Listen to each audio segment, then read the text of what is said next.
पेठ तालुका किसान सभेच्या वतीने शेतकऱ्यांच्या विविध प्रलंबित मागण्यांसाठी 17 पासून नाशिक पेठ ते राष्ट्रीय महामार्गावर बेमुदत रास्ता रोको आंदोलन केले। नाशिक पेठ गुजरात राष्ट्रीय महामार्ग हा गुजरात राज्याला जोडणारा जवळचा आणि मोठा रहदारीचा रस्ता असून शेतमालाची वाहतूक गुजरात राज्यात करणारी हजारो वाहने याच मार्गाने जात असतात। मात्र कालपासून किसान सभेच्या बेमुदत रास्ता रोको आंदोलनामुळे हा मार्ग पूर्णपणे बंद होऊन आज दुसरा दिवस असूनही प्रशासनाकडून काही तोडगा निघत असल्याने आंदोलकही आक्रमक झाल्याचं पाहाव्यास मिळालं। रात्रभर आंदोलनकर्ते शिदा पाणी अंथरून पांघरून घेऊन रस्त्यावर बसले। थंडीच्या कडाक्यात रस्त्यावरच महिला आंदोलकांसह बिऱ्हाड मांडून रात्र काढली। पेठ शहराच्या सुरुवातीला बायपासवर रास्ता रोको आंदोलन सुरू असून याबाबत ठिकाणची दुतर्फा असलेली वाजेच्या खांबावरील वीज जोडणी गेली वर्षांपासून महामार्ग प्रशासनाने बंद केली असल्याने परिसरात अंधाराचे साम्राज्य होते। आंदोलकांना रस्त्यावर झोपून अंधारातच रात्र काढावी लागली। प्रशासनाकडून सदरी आंदोलनाकडे कानाडोळा केला जात असल्याचं दिसत आहे। आंदोलनात किसान सभा, DYFI, महिला जनहितवादी संघटना सहभागी आहे। हजारांच्या संख्येने महिला पुरुष आंदोलक रस्त्यावर उतरले असून आज त्यात वाढ होण्याची चिन्ह आहे।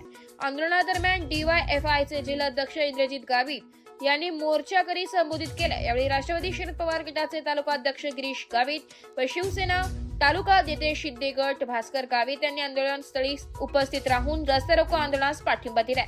काल दुपारी 1 वाजेपासून सुरू झालेलं रस्ता रोको आंदोलन अजूनही मागण्या मान्य होत नाही तोपर्यंत बेमुदत सुरू राहणार असल्याचं इंद्रजित गावित यांनी सांगितलंय। मागणी करतोय। अनेक गावं कोरडवाहू आहेत। गावाच्या जवळून चांगल्या प्रकारची नदी वाहते। पावसाळ्यामध्ये इकडून तिकडे जाता येत नाही, पण उन्हाळ्यामध्ये त्या नदीला प्यायला पाणी मिळत नाही।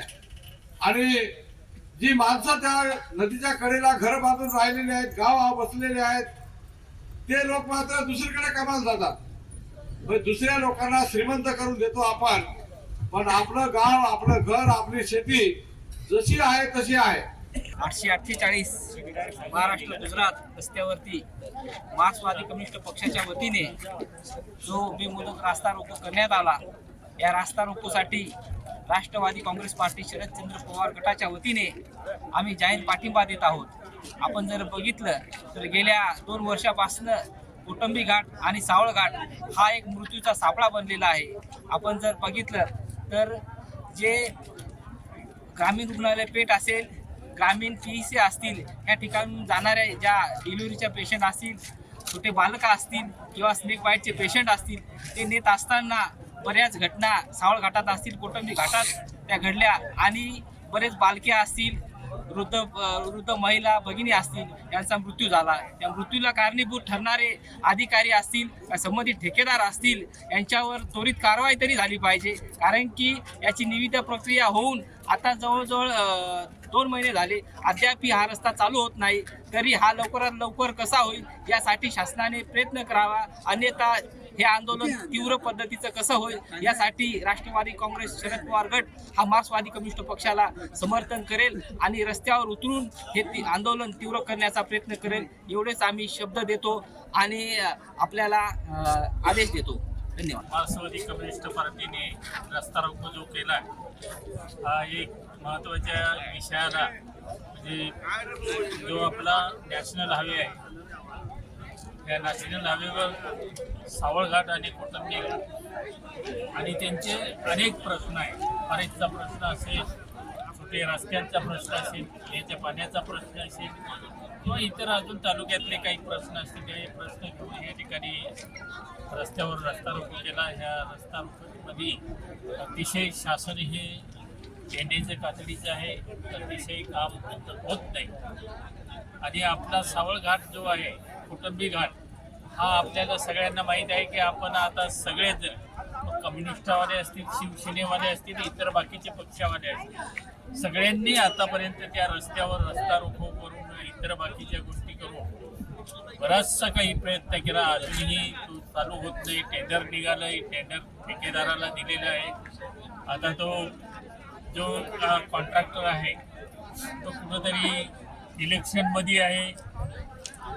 इलेक्शन काल का त्याचे निकाल लागलेत, आता केव्हा चालू करत, जे आपला गीते जे आहे कॉन्ट्रॅक्टर गणेश गीते, हे सावळ घाट आणि कोटंबी घाटाचं त्यांनी टेंडर घेतलेलं आहे आणि ते लवकरात लवकर त्यांनी चालू केलं पाहिजे की जेणेकरून जनतेचा जो महत्त्वाचा प्रश्न आहे आपल्या जे हायवेचा तर आहेच, पण आपल्या तालुक्याचा महत्त्वाचा प्रश्न आहे. कारण येणारे जाणारी लोक आहेत, मग काही पेशंट असतील, महिला असतील, गर्भोदर महिला असतील, नाशिकला शिफ्ट करायचे असतील, इतर बाकीचे पेशंट असतील, तर फार मोठ्या अडचणींना सामोरे जावं लागतंय.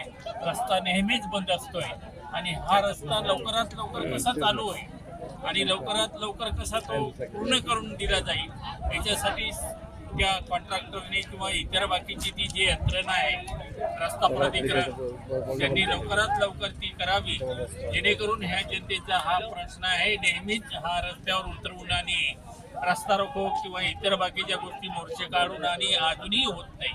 तर अतिशय हा उद्रेक जनतेचा झालेला आहे आणि त्या दृष्टिकोनातून कम्युनिस्टांनी आज या ठिकाणी मोर्चा ठेवलेला आहे.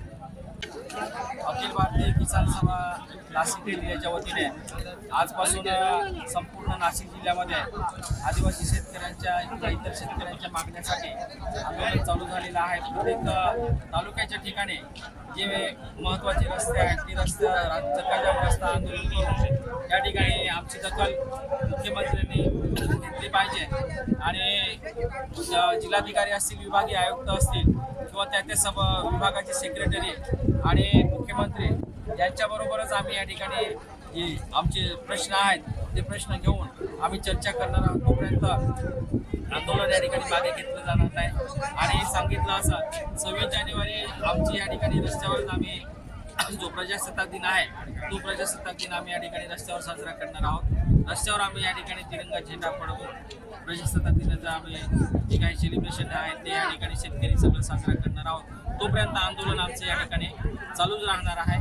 आमचं कोणी आलं चला विनंती करा चला उठले गेले असं काय या ठिकाणी होणार नाही. या ठिकाणी जसं पेठला आंदोलन आहे, नॅशनल हायवे पकडलेलं आहे, तसं सोलगाड्याला गोरगावचा रास्ता रोको बंद आहे.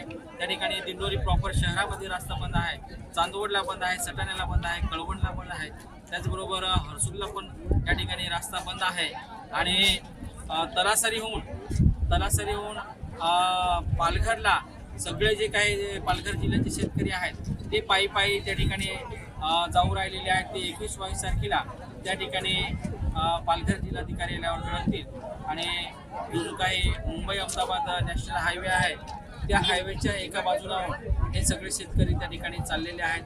एकंदरीत संपूर्ण महाराष्ट्रामध्ये ह्या शेतकऱ्यांनी जे काही त्यांच्या अडचणी आहेत त्या अडचणी शासनाच्या समोर निदर्शनात आणून सोडवण्यासाठी आंदोलनाची भूमिका हे या ठिकाणी घेतलेली आहे. एस मराठी न्यूजसाठी तालुका प्रतिनिधी प्रकाश पगारे, पेठ.